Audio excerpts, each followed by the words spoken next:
లడ్డూ కల్తీ వ్యవహారంతో ప్రాయశ్చిత్త దీక్ష చేస్తున్న AP deputy CM Pawan Kalyan October 1న తిరుమలకు వెళ్లనున్నారు.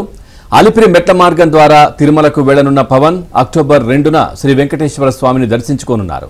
ఆ తర్వాత ప్రాయశ్చిత్త దీక్ష విరమించనున్నారు. అలాగే అక్టోబర్ 3న తిరుపతిలో పవన్ కళ్యాణ్ వారాహి సభ నిర్వహించనున్నారు.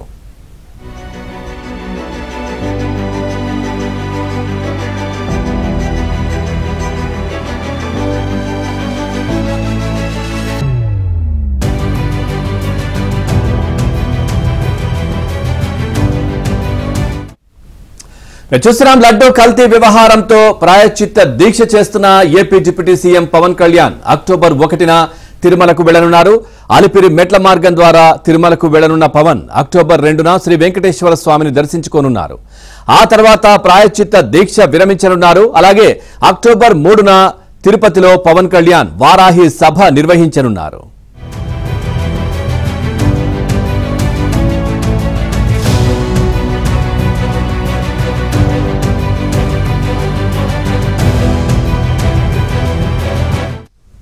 రైట్, ఇదే విషయానికి సంబంధించి మరింత సమాచారాన్ని మా కరెస్పాండెంట్ ప్రసాద్ అందిస్తారు. ప్రసాద్, పూర్తి డీటెయిల్స్ ఏంటి? పవన్ జనసేన అధినేత పవన్ కళ్యాణ్ ప్రాయశ్చిత్త దీక్షలో ఉన్నారు. ప్రధానంగా కేవలం తిరుమల లడ్డూ వివాదం నేపథ్యంలో ఆయన తీవ్ర ఆవేదన వ్యక్తం చేశారు. ఆ నెయ్యి కల్తీ వ్యవహారం సంబంధించి పెద్ద ఎత్తున చర్చన వస్తున్న నేపథ్యంలో ఇంత అన్యాయంగా అక్రమంగా అపచారం జరిగినప్పటికి కూడా గుర్తించలేకపోవడం, ఇంత ప్రభుత్వ యంత్రాంగం ఉన్నప్పుడు కూడా దాన్ని సరిచేయలేకపోవడం ఉన్న నేపథ్యంలో స్వామివారికి అపచారం జరిగిన నేపథ్యంలో దాని ప్రాయశ్చిత్త దీక్ష చేపడుతున్నట్టు కూడా ప్రకటించి ఇప్పటికే దీక్ష చేపట్టారు. ఈ నెల 2వ తేదీన ఆయన తిరుమల వెంకటను దర్శించుకునేందుకు కూడా ఏర్పాట్లు చేసుకున్నాము. ప్రధానంగా ఈ 1వ తేదీన ఆయన విజయవాడ నుంచి బయలుదేరి అలిపిరి మెట్ల మార్గం చేరుకుంటారు. అక్కడి నుంచి కూడా మెట్ల మార్గంలో నడుచుకుంటూ పైకి తిరుమల చేరుకుంటారు. 2వ తేదీన ఉదయం స్వామివారిని దర్శించుకుని తన ప్రాయశ్చిత్త దీక్షను విరమిస్తారు. 3వ తేదీన తిరుపతిలోనే వారాహి సభ నిర్వహించేందుకు కూడా ఏర్పాట్లు చేస్తా ఉన్నారు.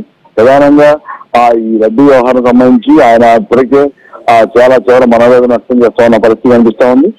ఇంత అన్యాయంగా ఇంత దుర్మార్గంగా వ్యవహరించిన ప్రభుత్వం కావచ్చు, ఆనాటి ప్రభుత్వం కావచ్చు, అప్పుడున్న టీటీడీ బోర్డు ఎవరైతే ఉన్నారో వైవి సుబ్బారెడ్డి కావచ్చు, అప్పుడు మండలి అందరినీ కూడా ప్రాసిక్యూట్ చేయాలని కూడా మొన్న చంద్రబాబు కూడా లేఖ రాశారు. మొత్తం తిరుమలను అడ్డం పెట్టుకుని తిరుమల కోట్లాది మంది ఆరాధించే వెంకటని అడ్డం పెట్టుకుని కోట్ల రూపాయలు స్వాహా చేశారు. అంతేకాకుండా తిరుమల వెంకటని భక్తితో స్థలాలు కావచ్చు, ఆస్తులు కావచ్చు ఎన్నో కూడా కానుకలు అందిస్తూ ఉంటారు. అవన్నీ కూడా కైంకర్యమేవా లేకపోతే ఉన్నాయనే అంశాలు కూడా విచారించాలని కూడా ఇప్పుడు కోరుతున్నారు. మొత్తం మీద ఆయన దీక్షకు సంబంధించి అలాగే తిరుమల వ్యవహారం సంబంధించి విషయాలు విచారణ చేయాలని అధ్యక్ష 2వ తారీఖు ముఖ్య లోపు సంబంధించి మరొకరు ముఖ్యమంత్రి కూడా కలిసే అవకాశం ఉందని కూడా చెప్తున్నారు. పవన్